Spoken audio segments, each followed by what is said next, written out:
어머니, 이 추운 날 전기장판은 화재 위험이에요. 그냥 옷 더 입고 자세요. 며느리가 제 방 전기장판 플러그를 뽑아 서랍에 넣고 자물쇠를 채우는 걸 보며 저는 숨이 막혔습니다. 영하 15도. 보일러도 꺼진 방에서 저는 발가락 감각이 사라질 정도로 떨어야 했죠. 그 순간 저는 결심했습니다. 더 이상 이렇게 살 수는 없다고. 제가 왜 이렇게까지 마음을 먹게 되었는지 그 지독했던 시간의 기록을 지금부터 들려드립니다. 이 모든 것을 바로잡는 그날까지의 기나긴 여정, 그 마지막을 꼭 지켜봐 주시길 바랍니다. 새벽 5시 박정자는 눈이 떠졌습니다. 68년을 살아온 몸이 알람보다 정확했죠. 창밖은 아직 어두웠지만 부엌으로 향하는 발걸음은 망설임이 없었습니다. 김장철이 지나고 베란다에는 배추 겉잎을 말리던 냄새가 아직 남아 있었어요. 시래기 삶은 물에서 올라오는 구수한 냄새와 섞여 코끝을 간지렸습니다. 정자는 손주 서준이 내복을 햇볕 드는 자리에 차곡차곡 포겠죠. 면 보풀을 손끝으로 쓸어내리니 부드러운 감촉 뒤로 차가운 공기가 스며들었습니다. 할머니, 오늘 아침은 뭐야? 8살 서준이가 눈을 비비며 방에서 나왔어요. 정자는 손주를 보며 흐뭇하게 웃었습니다. 이 아이만큼은 진짜였죠. 계산 없이 할머니를 사랑해주는 유일한 존재였습니다. 된장국에 계란말이 해줄게. 와, 최고! 아침 준비를 하는 동안 며느리 수진이 부엌으로 들어왔습니다. 36세의 수진은 깔끔한 차림새에 화장까지 마친 상태였죠. 출근 준비가 다 끝난 모습이었습니다. 어머니, 가스비 폭탄 난다니까요. 수진이 보일러 조작부를 톡톡 두드렸어요. 딸깍 소리와 함께 난방 제한 온도가 18도로 고정되었습니다. 예약 버튼에 작은 빨간 불이 들어왔죠. 밤엔 절전 모드로 해야 해요. 전기장판도 위험하고요. 화재 사고 뉴스 못 보셨어요? 수진은 정자방에 있던 전기장판 플러그를 뽑아 서랍에 넣었습니다. 그리고는 얇은 무릎 담요 하나를 던지듯 건넸죠. 애들은 따뜻해야지. 정자가 낮게 중얼거렸습니다. 서준이는 제 방에 난방 따로 켜요. 어머니 방만 절약하면 돼요. 어차피 연세 드신 분들은 뜨거운 거 안 좋아하시잖아요. 말은 공손했지만 행동은 달랐습니다. 수진은 부엌 칼꽂이를 자기 쪽으로 슬쩍 옮기며 덧붙였죠. 그리고 가스레인지도 제가 관리할게요. 요즘 어머니 손 자주 떨리시잖아요. 위험해서요. 정자는 아무 말도 하지 않았습니다. 3년 전 아들 가족이 들어올 때만 해도 이러지 않았는데 처음엔 정중했던 며느리가 언제부터인가 조금씩 변하기 시작했죠. 아들 성우가 거실로 나왔습니다. 44세의 성우는 IT 회사 재취업 후 매일 피곤한 얼굴이었어요. 창업 실패 후 빚에 시달리는 것도 정자는 다 알고 있었습니다. 엄마, 오늘도 일찍 일어나셨네. 그래, 밥 먹고 가. 시간 없어서 커피만 마실게. 성우는 어머니 눈치를 살피며 현관으로 향했습니다. 정자는 서둘러 도시락을 싸서 아들 손에 쥐어줬죠. 44살이 되어도 여전히 걱정스러운 아들이었습니다. 가족들이 모두 나간 후 집은 조용해졌어요. 정자는 설거지를 하며 창밖을 바라봤습니다. 아파트 놀이터에서는 또래 할머니들이 손주들과 웃고 있었죠. 저렇게 편하게 노는 모습이 부러웠습니다. 오후가 되자 수진이 일찍 퇴근했어요. 거실 소파에 앉아 태블릿을 보며 무언가를 계산하고 있었습니다. 어머니, 이번 달 관리비가 너무 많이 나왔어요. 난방비만 30만 원이 넘네요. 그래, 작년보다 많이 나왔구나. 그러니까 절약해야죠. 어머니도 협조해 주세요. 수지는 관리비 고지서를 테이블 위에 툭 던졌습니다. 종이가 바닥으로 미끄러졌지만 줍지 않았죠. 저녁 준비를 하는 동안 정자는 계속 생각했습니다. 28년 동안 분식집을 운영하며 모은 돈으로 이 집을 샀는데 12억짜리 아파트를 내 이름으로 샀는데 왜 이렇게 눈치를 봐야 하는지 모르겠었어요. 할머니, 오늘 학교에서 친구들이 우리 집 넓다고 부러워했어. 서준이가 학원 갔다 와서 말했습니다. 그래, 좋겠네. 근데 할머니 방은 왜 이렇게 추워? 할머니는 괜찮아. 정자는 손주 머리를 쓰다듬었죠. 아이 손이 따뜻했습니다. 자신의 손은 차가웠는데 말이에요. 밤 9시 가족들이 모두 각자 방으로 들어갔습니다. 정자는 거실 불을 끄고 자기 방으로 향했죠. 문손잡이를 잡는 순간 금속의 차가움이 손바닥에 그대로 전해졌습니다. 방 안은 더 추웠어요. 보일러가 꺼진 바닥은 얼음장 같았습니다. 얇은 무릎 담요를 덮고 침대에 누웠지만 온기는 느껴지지 않았죠. 창문 틈으로 들어오는 찬바람이 얼굴을 스쳤습니다. 정자는 천장을 바라보며 생각했어요. 남편이 살아있었다면 이런 일은 없었을 텐데 5년 전 세상을 떠난 남편이 그리웠습니다. 현관문 여는 소리가 들렸어요. 성우와 수진이 거실에서 대화하는 소리가 희미하게 들렸습니다. 무슨 말인지는 정확히 들리지 않았지만 자신에 대한 이야기 같았죠. 정자는 이불을 머리까지 끌어올렸습니다. 추위보다 더 차가운 건 마음이었어요. 가족이라는 이름으로 함께 살지만 정작 혼자인 것 같은 이 느낌. 새벽 2시 화장실을 가려고 일어났습니다. 복도 바닥이 너무 차가워 발가락이 저렸죠. 화장실 불을 켜니 거울에 비친 자신의 얼굴이 창백했습니다. 68년을 살아온 얼굴에 새겨진 주름이 더 깊어 보였어요. 다시 침대로 돌아와 누웠지만 잠은 오지 않았습니다. 손끝과 발끝이 시렸죠. 전기장판이 있었다면 이렇지 않았을 텐데. 하지만 며느리가 치워버린 플러그는 서랍 깊숙이 들어가 있었습니다. 정자는 손바닥을 비벼 온기를 만들려 했어요.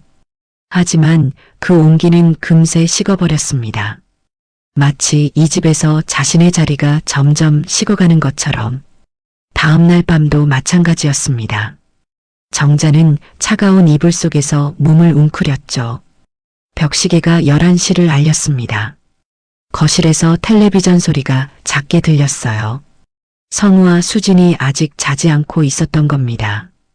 갑자기 텔레비전 소리가 뚝 끊겼어요. 대신 낮은 목소리들이 벽을 타고 스며들었습니다. 정자는 숨을 죽였죠. 무슨 이야기를 하는지 귀를 기울였습니다. 겨울에 난방 확 줄이고 봄에 건강검진 가자고 해. 수진의 목소리였어요. 설탕을 입힌 듯 부드러웠지만 내용은 달랐습니다. 그래서 치매 검사 쪽으로 몰면 돼. 요즘 깜빡깜빡 하시잖아. 인지 떨어진다 소견 나오면 바로 요양원 보내고. 정자의 심장이 쿵 내려앉았습니다. 치매라니, 요양원이라니, 손이 떨리기 시작했죠. 그럼 집은? 당연히 우리 거 되는 거지. 법적 대리인 신청하면 끝이야. 컵을 내려놓는 소리가 둔탁하게 울렸어요. 정자는 이불을 꽉 움켜쥐었습니다.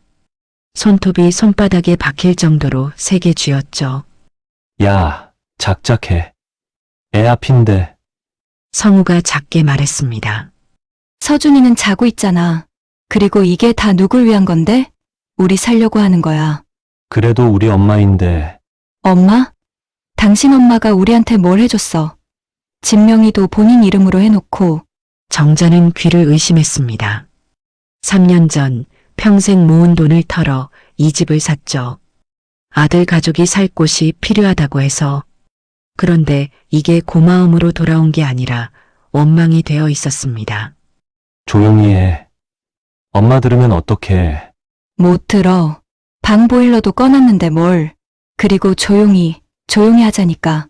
수진의 목소리에 짜증이 묻어났어요. 정자는 온몸이 얼어붙는 것 같았습니다. 추위 때문이 아니었죠.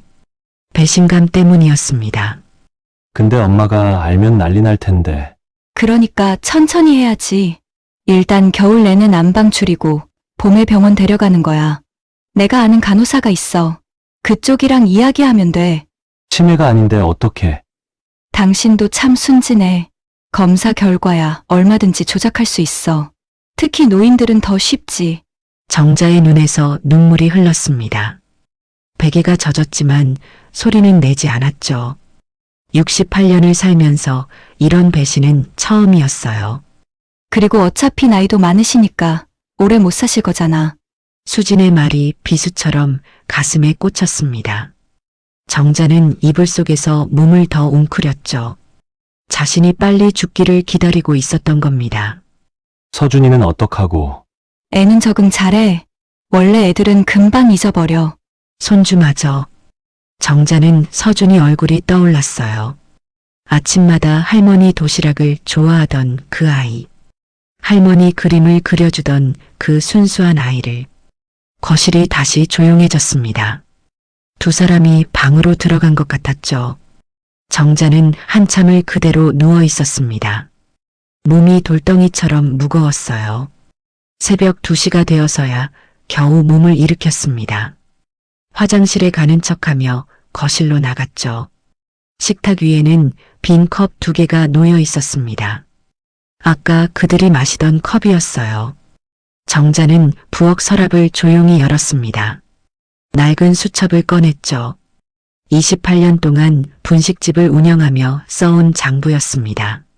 마지막 페이지를 펼쳤어요. 떨리는 손으로 펜을 잡았습니다. 그리고 천천히 적기 시작했죠. 2025년 11월 23일 밤 11시 치매 진단 요양원 집 증거를 남기는 거였습니다. 언젠가 필요할지도 모르니까요. 다시 방으로 돌아온 정자는 핸드폰을 켰습니다. 주소록에서 한 이름을 찾았죠. 영자. 28년 동안 옆 가게에서 반찬 가게를 했던 친구였습니다. 문자를 쓰려다 멈췄어요. 새벽에 연락하면 놀랄 테니까. 대신 메모장에 적어두었습니다. 영자야, 내일 만나자. 급한 일 있어. 핸드폰을 내려놓고 천장을 바라봤습니다. 어둠 속에서도 천장 모서리가 희미하게 보였죠. 남편 생각이 났어요. 5년 전 병상에서 남편이 했던 말이 떠올랐습니다. 여보, 힘들면 강릉으로 가. 거기 우리 옛날 집 아직 있잖아. 그때는 무슨 소리인지 몰랐어요. 아들이 있는데 왜 강릉까지 가냐고 생각했죠. 하지만 남편은 이미 알았던 걸까요? 아들 부부의 본 모습을. 정자는 장롱을 바라봤습니다. 그 안에는 남편의 낡은 양복과 함께 강릉 팜플릿이 있었죠. KTX 승차권도 아직 사용하지 않은 채 보관되어 있었습니다. 이불을 다시 끌어올렸어요. 추위가 뼛속까지 파고들었지만 마음은 오히려 단단해졌습니다. 며느리와 아들의 대화를 들은 후로 무언가가 확실해졌죠. 더 이상 이렇게 살 수는 없다는 것. 다음 날 아침 정자는 평소보다 일찍 일어났습니다. 새벽 4시였죠. 부엌으로 나가 물을 끓였어요. 따뜻한 물 한 잔을 마시며 창밖을 봤습니다. 아직 어두운 하늘에 별이 몇 개 보였어요. 차가운 공기가 창틈으로 스며들었지만 정자는 개의치 않았습니다. 이미 마음을 정했으니까요. 아침 7시 가족들이 하나둘 일어났습니다. 수진이 부엌으로 나왔죠. 어머니, 오늘도 일찍 일어나셨네요. 평소와 다름없는 목소리였어요. 어젯밤 그런 대화를 나눈 사람이라고는 믿기지 않을 정도로 태연했습니다. 응, 서준이 도시락 싸야지. 정자도 평소처럼 대답했죠. 하지만 속은 달랐습니다. 이제 알고 있었으니까요. 이 며느리가 자신을 어떻게 생각하는지. 어머니, 오늘 병원 가보시는 게 어때요? 건강검진 받은 지도 오래됐잖아요. 수진이 갑자기 말했습니다. 정자의 등줄기가 서늘해졌죠. 벌써 시작인가? 괜찮아. 아직 안 아픈데. 예방이 중요해요. 특히 연세 드신 분들은 치매 검사도 받아보셔야 해요. 치매. 그 단어가 나오자 정자는 숨이 막혔습니다. 하지만 내색하지 않았죠. 나중에 생각해 볼게. 성우가 거실로 나왔어요. 어젯밤과 달리 아무렇지 않은 표정이었습니다. 엄마, 오늘 춥겠다. 감기 조심해. 아들의 걱정이 진심인지 거짓인지 알 수 없었죠. 정자는 그저 고개만 끄덕였습니다. 가족들이 모두 나간 후 정자는 영자에게 전화를 걸었어요. 영자야, 나야. 지금 만날 수 있어? 무슨 일이야? 목소리가 왜 그래? 전화로는 못해. 만나서 얘기하자. 1시간 후 두 사람은 동네 카페에서 만났습니다. 영자는 정자의 얼굴을 보자마자 눈살을 찌푸렸죠. 너 얼굴이 왜 이래? 무슨 일 있어? 정자는 한참을 망설이다 입을 열었습니다. 그리고 어젯밤 들은 이야기를 모두 털어놨죠. 치매 진단을 조작해서 요양원에 보내려는 계획까지. 영자는 듣는 내내 주먹을 불끈 쥐고 있었어요. 그 나쁜 놈들. 어떻게 그런 생각을. 영자야, 나 어떻게 해야 해? 정자의 눈에 눈물이 고였습니다. 68년 인생에서 이렇게 막막한 적은 없었죠. 일단 증거를 모아야 해. 그리고 영자는 가방에서 명함을 하나 꺼냈습니다. 우리 아들 친구가 변호사야. 한번 상담받아봐. 정자는 명함을 받아들었어요. 정태호 변호사. 작은 희망이 생기는 것 같았습니다. 고마워, 영자야. 무슨 소리야? 우리가 얼마나 오래 알았는데. 집으로 돌아오는 길 정자는 결심했습니다. 더 이상 당하고만 있지 않겠다고. 68년을 살아온 자신에게도 힘이 있다는 걸 보여주겠다고. 그날 밤 정자는 작은 녹음기를 주문했어요. 온라인으로 검색해서 찾은 초소형 녹음기였습니다. 며칠 후면 도착할 거였죠. 침대에 누워 천장을 바라봤습니다. 여전히 춥고 어두웠지만 마음은 달랐어요. 이제 싸울 준비를 하고 있었으니까요. 사흘 후 택배가 도착했습니다. 정자는 조심스럽게 상자를 열었죠. 동전만 한 크기의 검은색 녹음기 3개가 들어 있었습니다. 설명서를 꼼꼼히 읽었어요. 버튼 하나만 누르면 일주일 동안 자동 녹음이 된다고 적혀 있었죠. 집안을 둘러봤습니다. 어디에 설치해야 할까요? 거실 액자 뒤가 먼저 눈에 들어왔습니다. 가족 사진이 걸린 액자였죠. 정자는 의자를 가져와 올라섰어요. 액자를 살짝 들어 올리고 녹음기를 테이프로 고정했습니다. 빨간 버튼을 눌렀어요. 연두색 불빛이 한번 깜빡이고 사라졌습니다. 작동이 시작된 거였죠. 두 번째 녹음기는 복도 장식장에 숨겼습니다. 화분 뒤쪽 구석에 놓으니 전혀 보이지 않았어요. 마지막 하나는 부엌 선반 위에 설치했죠. 양념통 사이에 끼워 넣으니 완벽했습니다. 이 집에서 무슨 말을 하는지 내가 다 기억할 거야. 정자는 혼잣말을 했습니다. 68년 인생에서 이런 일을 하게 될 줄은 몰랐죠. 하지만 선택의 여지가 없었습니다. 서랍에서 서류들을 꺼냈어요. 3년 전 이 집을 살 때 받았던 등기부등본이었습니다. 소유자 박정자. 분명히 자신의 이름으로 되어 있었죠. 그 아래에는 사용대차 각서도 있었습니다. 아들 가족이 들어올 때 영자의 조언으로 받아둔 서류였어요. 집주인이 요구하면 즉시 퇴거한다. 그때는 형식적인 거라고 생각했습니다. 설마 아들에게 이런 걸 쓸 일이 있을까 싶었죠. 하지만 영자의 아들이 변호사라서 꼭 받아두라고 했었습니다. 지금 생각하니 정말 다행이었어요. 핸드폰으로 서류들을 하나씩 사진 찍었습니다. 등기부등본, 사용대차 각서, 그리고 지난달 관리비 고지서까지.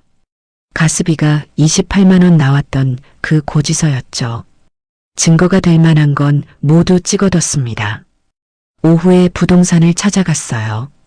동네에서 오래된 곳이었습니다. 사장은 정자를 보고 반갑게 인사했죠. 어서 오세요. 집 알아보시나요? 아니, 팔려고요. 부동산 사장의 눈이 커졌습니다. 은평 뉴타운 아파트 맞으시죠? 거기 요즘 시세가 좋은데요. 얼마나 하나요? 평수가 어떻게 되시죠? 34평이에요. 사장이 컴퓨터를 두드렸습니다. 최근 거래 내역을 확인하는 것 같았죠. 지금 시세로는 13억에서 14억 정도 합니다. 급하게 파시려면 12억 5천 정도면 금방 나갈 거예요. 정자는 고개를 끄덕였습니다. 3년 전 12억에 샀으니 조금이라도 올랐네요. 조용히 진행해 주세요. 가족들이 모르게요. 부동산 사장이 잠시 이상한 표정을 지었지만 곧 이해한다는 듯 고개를 끄덕였습니다. 알겠습니다. 매물은 바로 올릴게요. 보러 오시는 분들도 조심히 안내하겠습니다. 집으로 돌아오는 길에 달력을 샀어요. 큰 글씨로 날짜가 적힌 탁상 달력이었습니다. 거실 선반에 놓고 날짜를 확인했죠. 며칠 전 성우가 말했었습니다. 다음 달에 회사 연수가 있다고. 2박 3일 일정이라고 했었죠. 수진도 같이 간다고 했습니다. 가족 프로그램이라면서요. 달력에 형광펜으로 동그라미를 쳤습니다. 12월 15일부터 17일까지. 그 기간이 기회였어요. 집이 비는 사흘 동안 모든 걸 정리할 수 있을 겁니다. 정자는 이사업체 번호를 검색했습니다. 몇 군데 전화해서 견적을 받았죠. 짐을 두 곳으로 나눠서 보내야 한다고 했습니다. 자신의 짐은 강릉으로, 나머지는 보관센터로. 소파 하나만 집에 남겨두고 싶은데요. 네, 가능합니다. 원하시는 대로 해드릴게요. 전화를 끊고 정자는 깊은 숨을 쉬었습니다. 계획이 하나씩 정리되고 있었죠. 이제 실행만 남았습니다. 저녁이 되자 가족들이 돌아왔어요. 수진이 거실에 들어서며 말했습니다.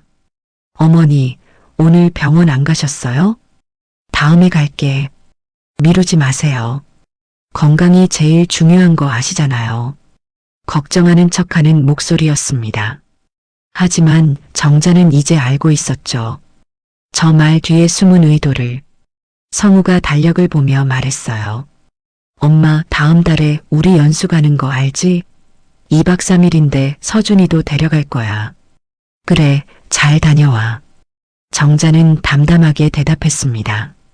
속으로는 다른 생각을 하고 있었지만요. 밤이 되자 거실이 조용해졌어요. 정자는 방에서 나와 부엌으로 갔습니다. 물을 마시는 척하며 녹음기를 확인했죠. 작은 불빛이 깜빡이고 있었습니다. 제대로 작동하고 있다는 신호였어요. 다시 방으로 돌아와 핸드폰을 켰습니다. 강릉 부동산을 검색했죠. 바다가 보이는 작은 집들이 나왔습니다. 가격도 서울보다 훨씬 저렴했어요. 정태호 변호사에게 문자를 보냈습니다. 안녕하세요. 영자 어머니 소개로 연락드립니다. 상담 받고 싶은데 언제 가능할까요? 곧 답장이 왔어요. 내일 오후 2시 어떠세요? 사무실로 오시면 됩니다. 정자는 주소를 확인했습니다. 멀지 않은 곳이었죠. 내일 만나서 모든 걸 상담받기로 했습니다. 침대에 누워 천장을 봤어요.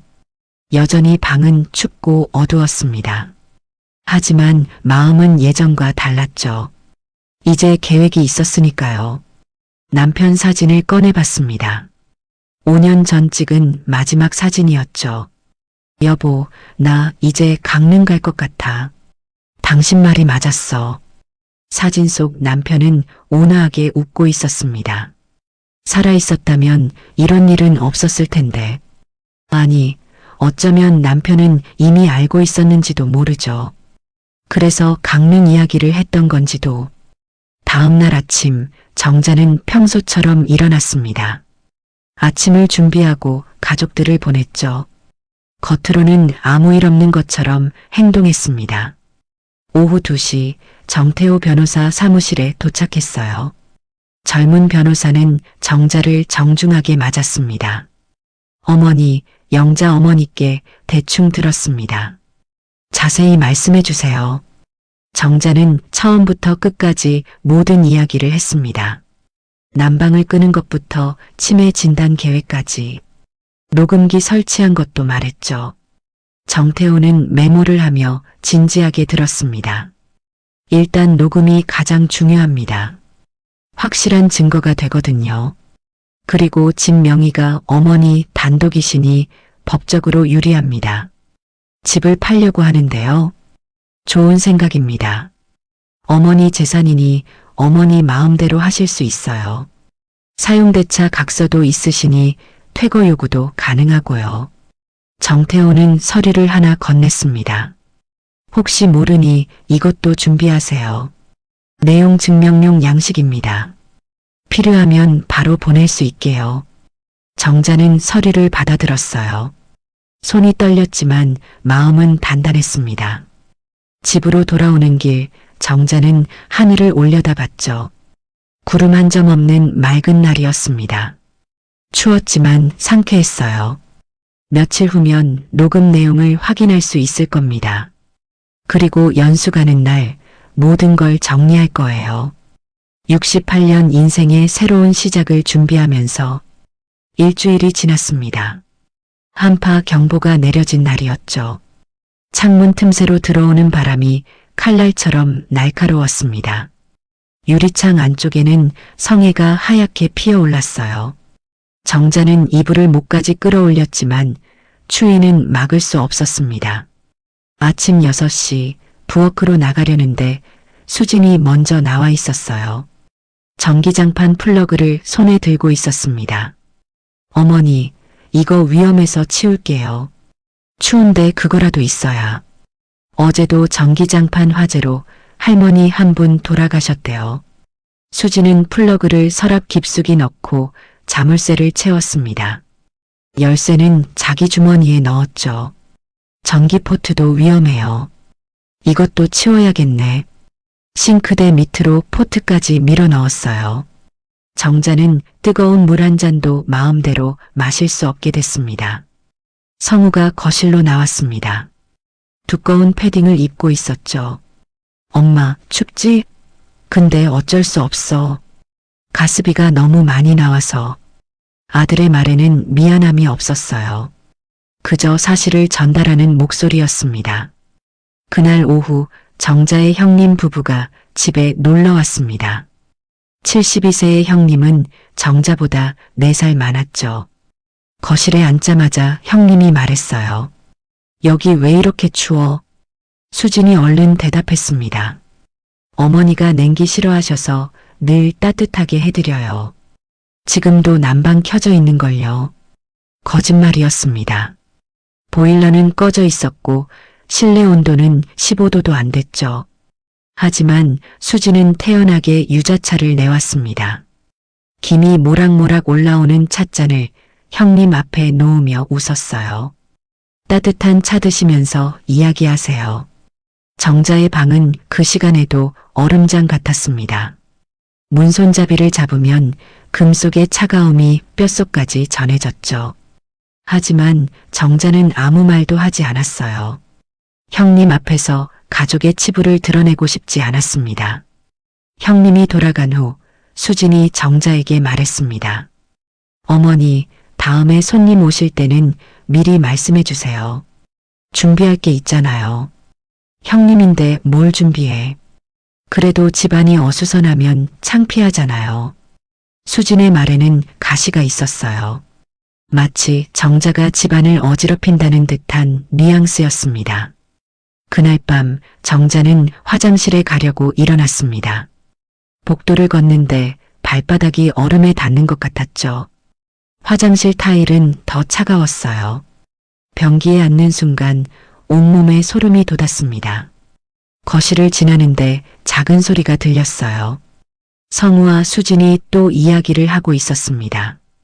엄마가 요즘 자꾸 깜빡깜빡하는 것 같아. 그러니까 아까도 형님 온다는 걸 까먹었다고 하더라. 정자는 숨을 멈췄습니다. 자신은 까먹은 적이 없었어요. 애초에 형님이 온다는 얘기를 들은 적이 없었죠. 병원 데려가자. 이번 주말에. 싫다고 하면? 그럼 억지로라도. 건강검진이라고 하면 돼. 정자는 조용히 방으로 돌아왔습니다. 온몸이 떨렸죠. 추위 때문만은 아니었어요.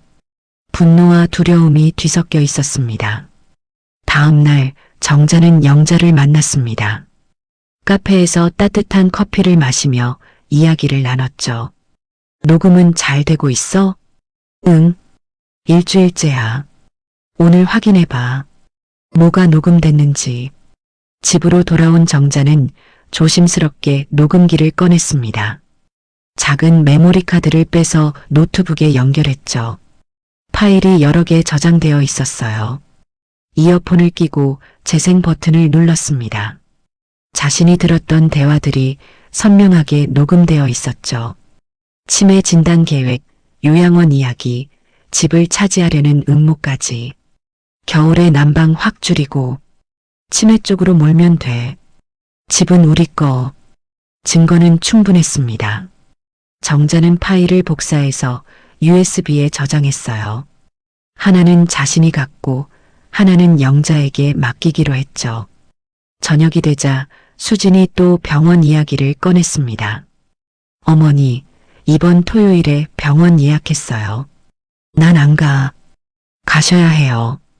건강검진 안 받은 지 2년이나 됐잖아요. 필요 없어. 수진의 얼굴이 굳어졌습니다. 어머니, 왜 이렇게 고집 피우세요? 우리가 어머니 건강 걱정해서 그러는 거잖아요. 걱정? 날 치매 환자 만들려고 하면서? 순간 거실이 조용해졌습니다. 수진과 성우의 얼굴이 하얗게 질렸죠. 하지만 정자는 이내 말을 돌렸어요. 농담이야. 요즘 TV에서 그런 얘기 많이 하더라. 수진이 억지로 웃었습니다. 어머니도 참, 무슨 그런 무서운 농담을. 하지만 두 사람의 눈빛은 달라졌어요. 경계하는 눈빛이었습니다. 정자는 실수했다고 생각했죠. 아직은 티를 내면 안 되는데. 그날 밤은 더 추웠습니다. 보일러가 완전히 꺼진 것 같았어요. 정자는 옷을 여러 겹 입고 잤지만 소용없었죠.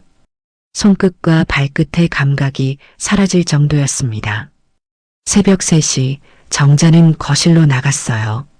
보일러 조작부를 확인했습니다.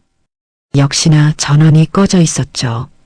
온도를 올리려고 했지만 비밀번호가 걸려 있었습니다. 이 집에서 내가 숨도 마음대로 못 쉬는구나. 정자는 혼잣말을 했어요. 68년 인생이 이렇게 초라할 수가 없었습니다. 부엌에서 물을 마시려고 했지만 수도꼭지에서 나오는 물도 얼음장 같았죠. 전기포트는 싱크대 밑에 처박혀 있었고요. 정자는 찬물을 억지로 마셨습니다. 목구멍으로 내려가는 물이 얼음 조각 같았어요. 다시 방으로 돌아와 누웠습니다. 천장에 형광등 자국이 희미하게 보였죠. 남편이 살아있을 때는 저 자국도 따뜻해 보였는데 이제는 모든 게 차갑기만 했습니다.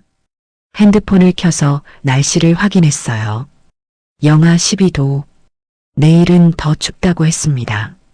한파는 일주일 더 계속될 거라고 했죠. 정자는 달력을 봤습니다. 연수까지 열흘 남았어요. 열흘만 더 버티면 됩니다. 그때까지만 참으면 모든 게 끝날 거예요. 이불을 머리까지 끌어올렸습니다. 입김으로 이불 속을 데우려 했지만 금세 식어버렸죠. 발가락이 저려왔어요. 혈액순환이 안 되는 것 같았습니다. 그때 문득 생각났어요. 만약 이렇게 추운 곳에서 계속 지내다가 정말 병이 나면 어떻게 될까? 그럼 수진의 계획대로 되는 건가? 정자는 고개를 저었습니다. 절대 그렇게 두지 않을 거예요. 며칠만 더 버티면 됩니다. 증거도 모았고 계획도 세웠으니까요. 새벽 5시 정자는 포기하고 일어났습니다. 더 이상 누워있을 수가 없었어요. 온몸이 얼어붙은 것 같았습니다. 거실로 나가니 바깥보다 집안이 더 춥게 느껴졌죠. 창문에는 성에가 가득 끼어 있었습니다. 손가락으로 유리창을 닦으니 까만 새벽 하늘이 보였어요. 정자는 운동을 하기 시작했습니다. 제자리 걷기라도 하면 몸이 좀 따뜻해질 것 같았죠. 한 걸음, 두 걸음. 발바닥에서 올라오는 차가움을 견디며 걸었습니다. 그때 성우가 방에서 나왔어요. 엄마, 뭐해? 운동 좀 하려고. 이 시간에? 시끄러워서 잠을 못 자겠네. 아들의 말에는 짜증이 묻어 있었습니다. 정자는 발걸음을 멈췄죠. 미안. 조용히 할게. 성우는 한숨을 쉬며 다시 방으로 들어갔어요. 정자는 그 자리에 멈춰서서 한참을 있었습니다. 이 집에서 자신이 할 수 있는 게 아무것도 없었죠. 새벽 4시 정자는 거실로 나갔습니다. 수도꼭지를 틀었지만 물이 나오지 않았죠. 동파된 것 같았습니다. 물도 안 나오네. 혼잣말이 입김과 함께 하얗게 퍼졌어요. 부엌 서랍을 열어 전기포트를 찾으려 했지만 자물쇠가 채워져 있었습니다. 따뜻한 물 한 모금도 마실 수 없었죠. 아침이 되자 수진이 부엌으로 나왔습니다. 자신의 방은 따뜻했는지 얼굴이 발그레했죠. 어머니, 물이 안 나와요? 응, 동파인가 봐. 아이고, 어머니가 수도를 제대로 잠그지 않으셨나 봐요. 수진의 말에는 비난이 섞여 있었습니다. 정자는 아무 말도 하지 않았어요. 수도를 잠근 건 수진이었는데 말이죠. 따뜻한 물은 내일쯤 나올 거예요. 오늘은 참으세요. 수진은 자기 방에서 가져온 생수병으로 세수를 했습니다. 정자 앞에서 일부러 보란 듯이 따뜻한 물을 썼죠. 김이 모락모락 올라왔어요. 성우가 나와서 상황을 확인했습니다. 엄마, 괜찮아? 응, 괜찮아. 미안해. 근데 어쩔 수 없어. 관리비가 너무 많이 나와서.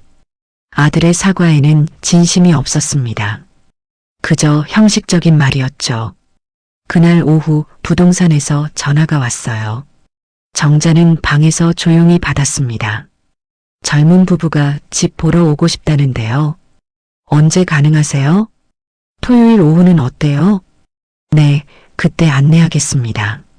전화를 끊고 정자는 달력을 확인했습니다. 연수까지 일주일 남았죠. 그 전에 계약을 마무리해야 했어요. 저녁이 되자 정자는 더 이상 참을 수 없었습니다. 온몸이 떨렸고 손끝이 파랗게 변했죠. 이대로는 정말 병이 날 것 같았어요.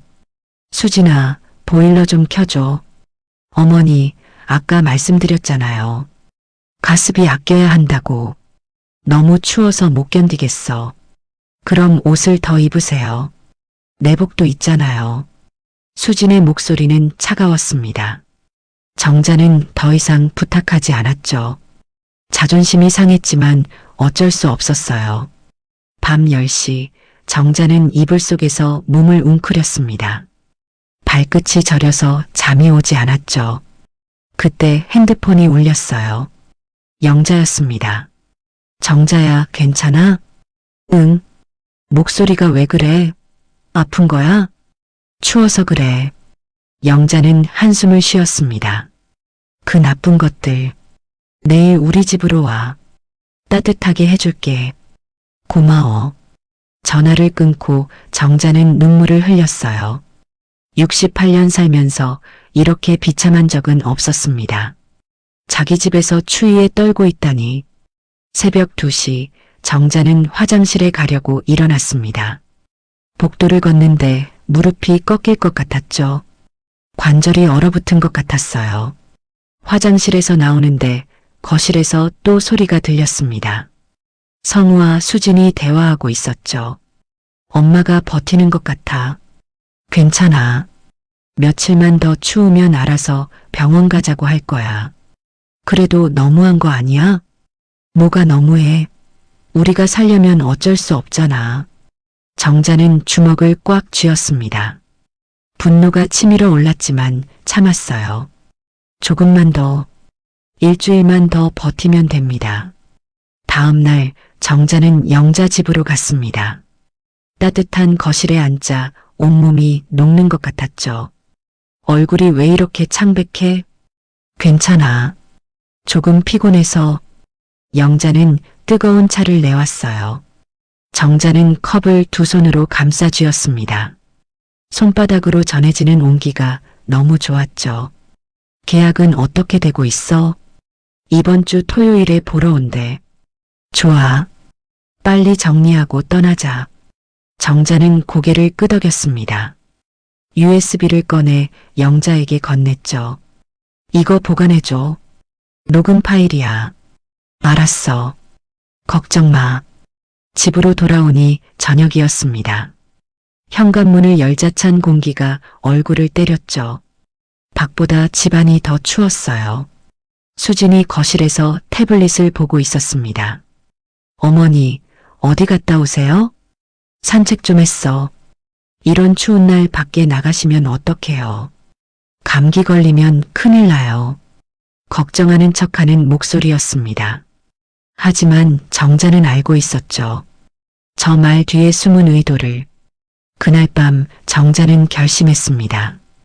더 이상은 못 참겠다고 몰래 작은 전기 히터를 주문했어요. 택배는 영자 집으로 받기로 했죠. 토요일이 왔습니다.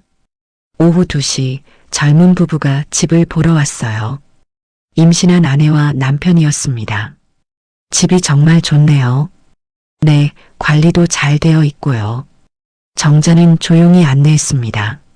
수진과 성우는 외출한 상태였죠. 언제 입주 가능한가요? 다음 달 중순이면 돼요. 젊은 부부는 만족스러워했습니다. 계약하고 싶은데요. 부동산에서 진행하시면 됩니다. 부부가 돌아간 후 정자는 안도의 한숨을 쉬었어요. 이제 정말 얼마 남지 않았습니다. 저녁이 되자 수진이 이상한 낌새를 눈치챘는지 물었습니다.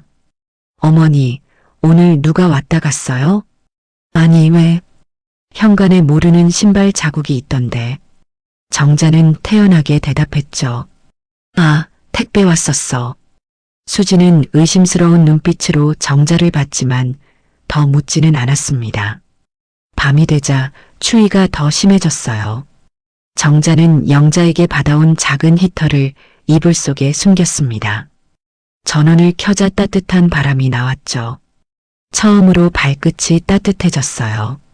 조금만 더 버티자. 정자는 혼잣말을 했습니다. 연수까지 사흘 남았죠. 사흘만 더 버티면 모든 게 끝날 겁니다. 그런데 다음날 아침 예상치 못한 일이 일어났어요. 수진이 정자 방으로 들어왔습니다. 어머니, 이게 뭐예요? 손에는 작은 히터가 들려 있었죠. 이불을 정리하다가 발견한 것 같았습니다. 춥잖아. 이런 거 몰래 쓰시면 어떡해요. 화재 위험이 있다니까요. 수진은 히터를 빼앗아 갔습니다. 플러그를 뽑고 밖으로 가지고 나갔죠. 정말 어머니 때문에 못 살겠네. 그 말을 듣는 순간 정자는 무언가가 끊어지는 소리를 들었어요. 인내심의 끈이었을까요? 아니면 가족이라는 끈이었을까요? 정자는 주먹을 꽉 쥐었습니다. 손톱이 손바닥에 박힐 정도로 세게 쥐었죠. 이틀만 더 버티면 돼. 속으로 되뇌었습니다. 12월 15일. 연수 가는 날이 코앞이었어요. 그날이 오면 모든 게 바뀔 겁니다. 정자는 그날만을 기다리며 또 하루를 버텼습니다. 12월 13일 정자는 부동산에서 전화를 받았습니다. 계약이 확정됐다는 소식이었죠. 젊은 부부가 계약금을 입금했고 잔금일은 12월 17일로 정해졌어요. 연수 마지막 날이었습니다. 감사합니다. 조용히 진행해 주셔서. 정자는 전화를 끊고 깊은 숨을 쉬었어요. 이제 정말 끝이 보였습니다. 12월 14일 연수 전날이었죠. 정자는 영자와 함께 짐을 정리했습니다. 자신의 소중한 물건들만 골라 박스에 담았어요. 남편의 사진, 오래된 앨범, 몇 벌의 옷까지. 28년 동안 모은 추억들을 작은 박스 몇 개에 담으니 씁쓸했지만 홀가분하기도 했죠. 이것만 가져가면 돼? 영자가 물었습니다. 응. 나머지는 필요 없어. 성우와 수진의 물건들은 따로 분류했어요. 이사업체 직원들이 와서 보관센터로 옮길 예정이었죠. 정자는 일부러 수진의 명품 가방이나 비싼 물건들은 손대지 않았습니다. 증거를 남기지 않기 위해서였어요. 12월 15일 아침, 드디어 그날이 왔습니다. 성우와 수진이 큰 캐리어를 끌고 나왔죠. 엄마, 우리 다녀올게요. 그래, 잘 다녀와. 정자는 태연하게 배웅했습니다. 서준이가 할머니를 꼭 안았어요. 할머니, 선물 사올게요. 그래, 조심히 다녀와. 현관문이 닫히는 소리를 듣고 정자는 창문으로 가서 확인했습니다. 주차장에서 차가 출발하는 걸 보고서야 안심했죠. 곧바로 이사 트럭이 도착했어요. 일사천리로 짐이 옮겨졌습니다. 정자의 짐은 강릉으로 가는 트럭에, 나머지는 보관센터로 향하는 트럭에 실렸죠. 오후 3시, 집은 완전히 비었습니다. 정자는 마지막으로 집안을 둘러봤어요. 3년 동안 살았던 곳이었지만 아쉬움은 없었습니다. 오히려 시원했죠. 소파 하나만 거실 한가운데 남겨뒀어요.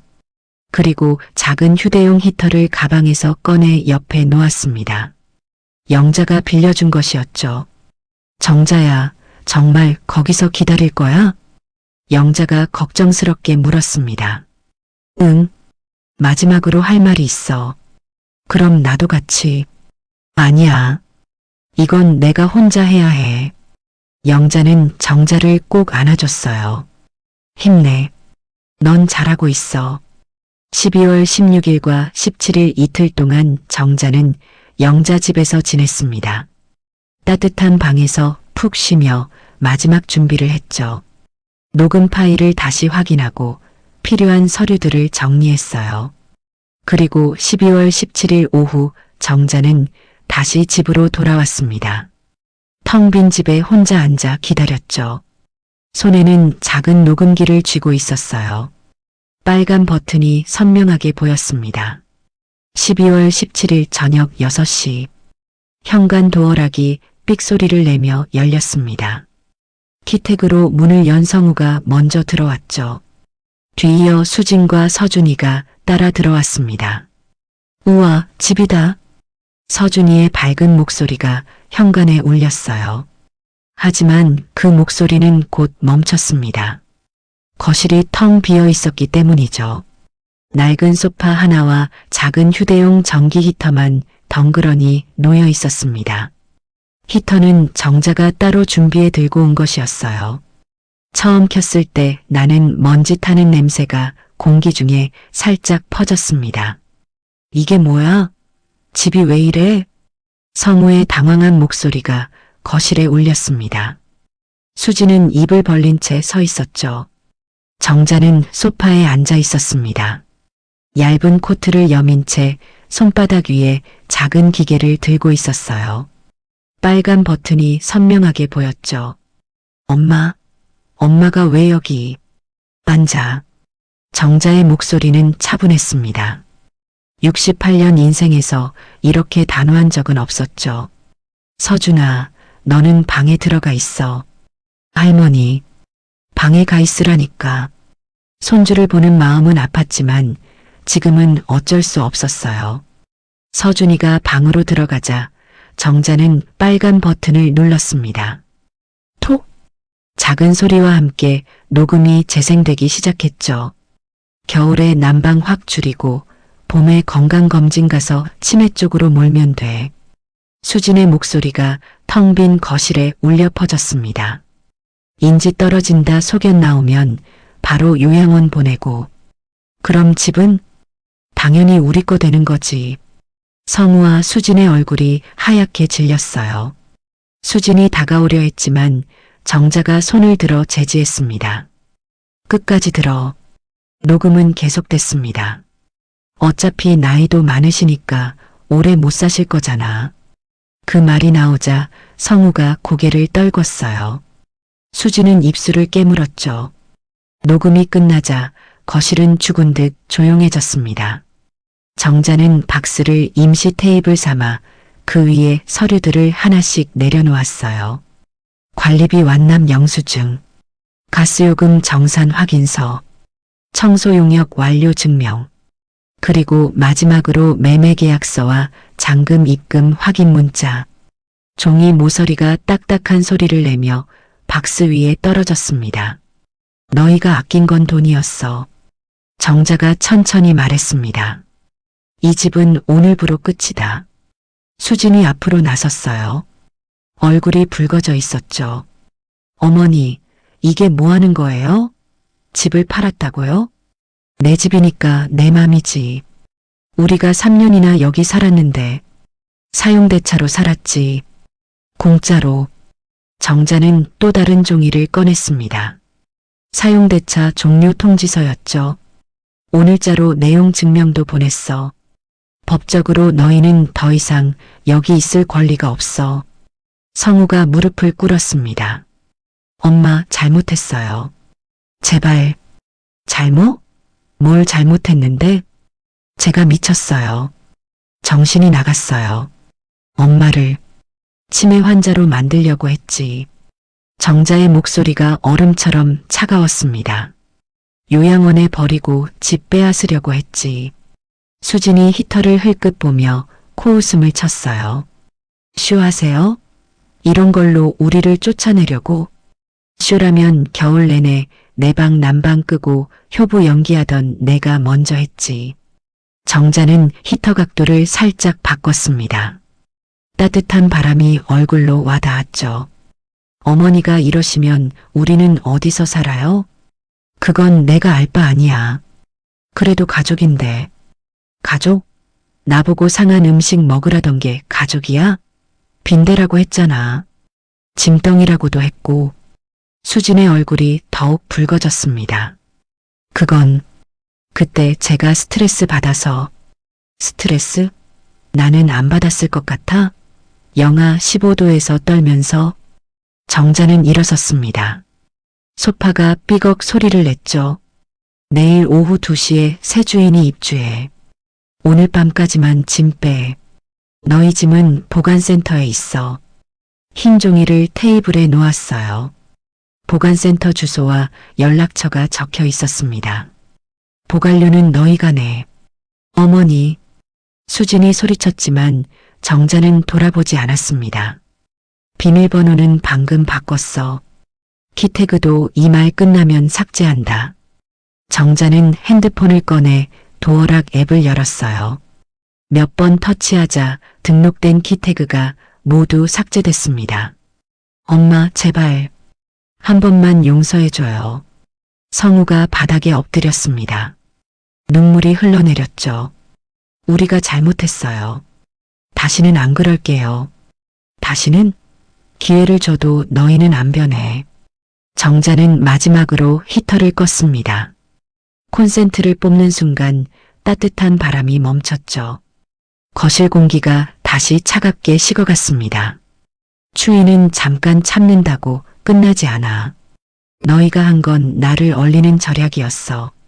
정자는 코트를 여미고 현관으로 향했습니다. 이제부터 너희한테 쓰던 마음을 절약할 거야.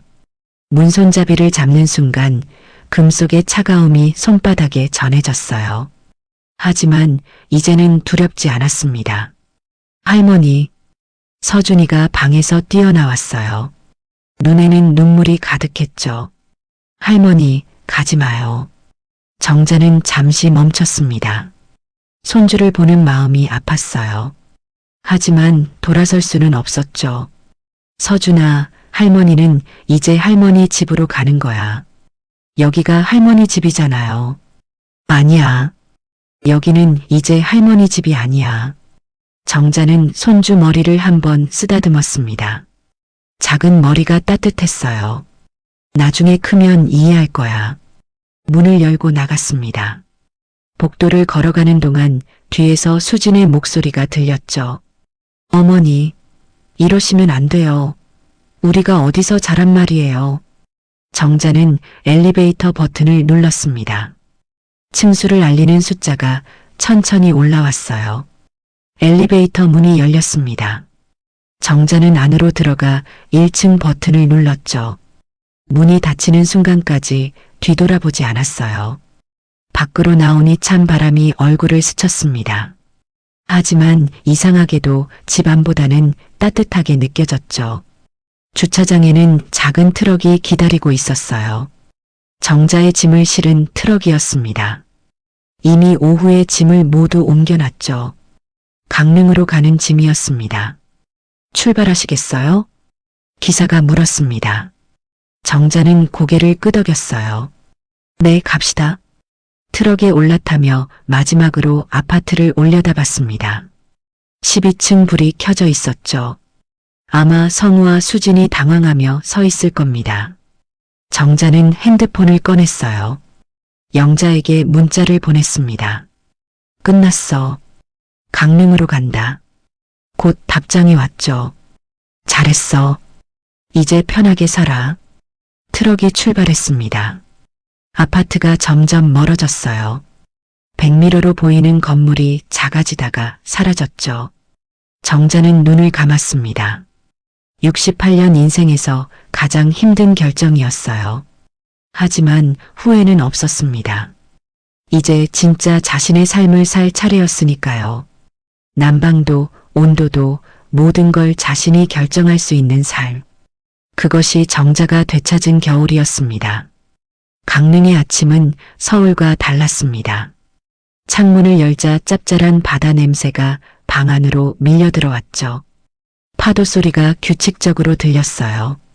철썩, 철썩. 그 소리가 정자의 마음을 편안하게 만들었습니다. 작은 원룸이었지만 따뜻했어요. 전기장판이 깔려 있었고 보일러도 정자 마음대로 조절할 수 있었습니다. 온도 조절기를 만지작거리며 정자는 작게 웃었죠. 23도. 자신이 원하는 온도였습니다. 이불 속에서 발가락을 꼼지락거렸어요. 따뜻한 전기장판 위에서 발가락이 말랑말랑해졌습니다. 서울집에서는 상상도 못했던 일이었죠. 창가에 앉아 생강차를 마셨습니다. 머그컵에서 올라오는 김이 콧등을 간지렸어요. 매콤한 향이 가슴속까지 따뜻하게 만들었죠. 벌써 강릉에 온 지 일주일이 지났습니다.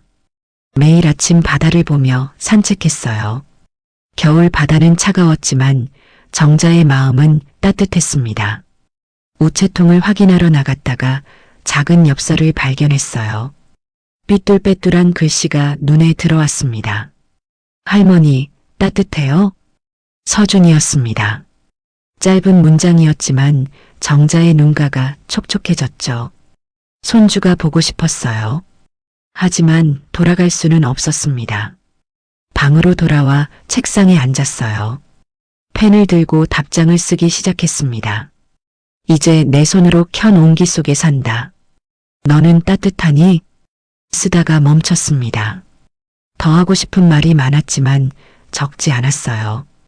대신 마지막에 한 줄만 더 추가했죠. 할머니도 서준이 보고 싶어? 봉투에 넣으려다가 손이 멈췄습니다. 잠시 망설임이 있었어요. 이 편지를 보내면 서준이가 슬퍼할까봐, 아니면 부모님이 가로챌까봐. 그래도 봉투를 봉했습니다. 우체통에 넣으러 가는 길에 발걸음이 무거웠죠. 편지를 넣는 순간 뭔가 끝난 것 같은 기분이 들었어요. 집으로 돌아와 소파에 앉았습니다. 작은 원룸이지만 모든 게 정자 것이었어요. 온도도 공간도 시간도 모두. 핸드폰이 울렸습니다. 영자였어요. 정자야, 잘 지내? 응, 잘 지내. 목소리가 좋아졌네. 영자의 말이 맞았습니다. 정자의 목소리에는 생기가 돌았죠. 서울에서는 늘 움츠러들어 있었는데 이제는 달랐어요. 여기 정말 좋아. 바다도 보이고 다행이야. 그런데 영자가 잠시 말을 멈췄습니다. 성우가 나한테 연락했어. 정자의 표정이 굳었어요. 뭐라고 했는데? 엄마 연락처 알려달라고. 사과하고 싶다고. 알려줬어? 아니, 내가 허락하기 전까지는 안 알려준다고 했어. 정자는 한숨을 쉬었습니다. 언젠가는 마주쳐야 할 일이었죠. 하지만 아직은 아니었어요. 고마워. 좀 더 시간이 필요해. 전화를 끊고 창밖을 봤습니다. 구름이 낮게 깔려 있었어요.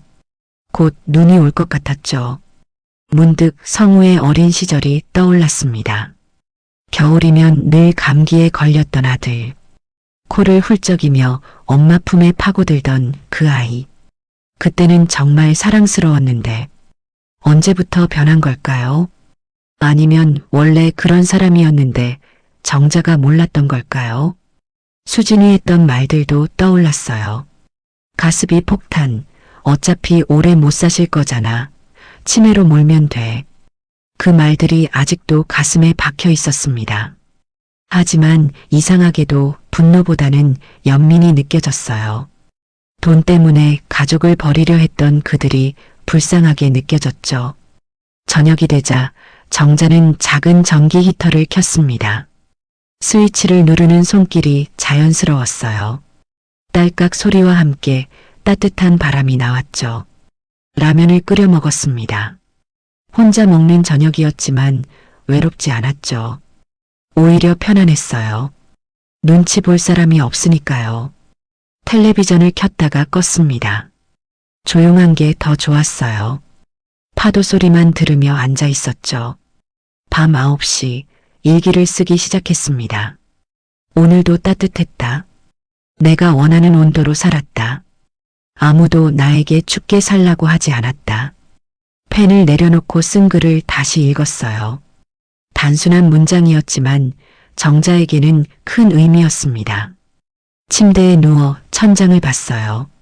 서울 집과 달리 여기는 천장에 곰팡이 하나 없었죠. 깨끗하고 하였습니다. 남편 사진을 꺼내봤어요. 여보, 당신 말대로 강릉 왔어. 여기 정말 좋아. 사진 속 남편은 여전히 온화하게 웃고 있었습니다. 당신이 미리 알았던 거야? 우리 아들이 저렇게 될 줄? 대답은 없었지만 정자는 알 것 같았어요. 남편은 이미 눈치채고 있었던 거겠죠. 그래서 강릉 이야기를 했던 거예요. 핸드폰을 확인했습니다.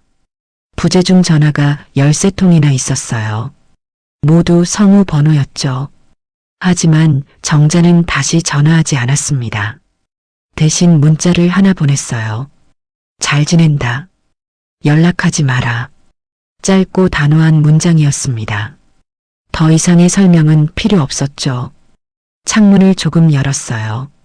차가운 바람이 들어왔지만 상쾌했습니다. 짠 내음이 코끝을 스쳤죠. 전기장판 온도를 한 단계 낮췄어요. 너무 뜨거우면 잠들기 힘들거든요. 적당한 온도. 그게 중요했습니다. 적당히 오래. 정자는 작게 중얼거렸어요. 인생도 그렇게 살아야 한다고 생각했죠. 이불을 덮고 눈을 감았습니다. 파도 소리가 자장가처럼 들렸어요. 규칙적인 리듬이 마음을 편안하게 만들었죠. 잠들기 전 마지막으로 생각한 건 서준이었습니다. 언젠가는 만날 수 있을까요? 할머니가 왜 떠났는지 이해할 수 있을까요? 하지만 그건 나중 일이었어요. 지금은 자신을 돌보는 게 먼저였습니다. 68년 만에 찾은 자유를 지키는 게 중요했죠. 다음 날 아침 정자는 일찍 일어났습니다. 습관이었죠. 하지만 이제는 누구를 위해서가 아니라 자신을 위해 일어났어요. 커피를 내려 마셨습니다. 향긋한 냄새가 방 안에 퍼졌죠. 창밖으로 해가 떠오르고 있었어요. 바다 위로 붉은 빛이 번졌습니다. 오늘도 좋은 날이 될 거야. 정자는 웃으며 말했어요. 그리고 정말로 좋은 날이었습니다. 따뜻하고 평화로운 날이었죠. 이것이 박정자가 되찾은 겨울이었습니다.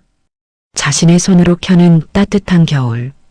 누구의 눈치도 보지 않고 살 수 있는 겨울. 그리고 이것이 진짜 삶이었어요.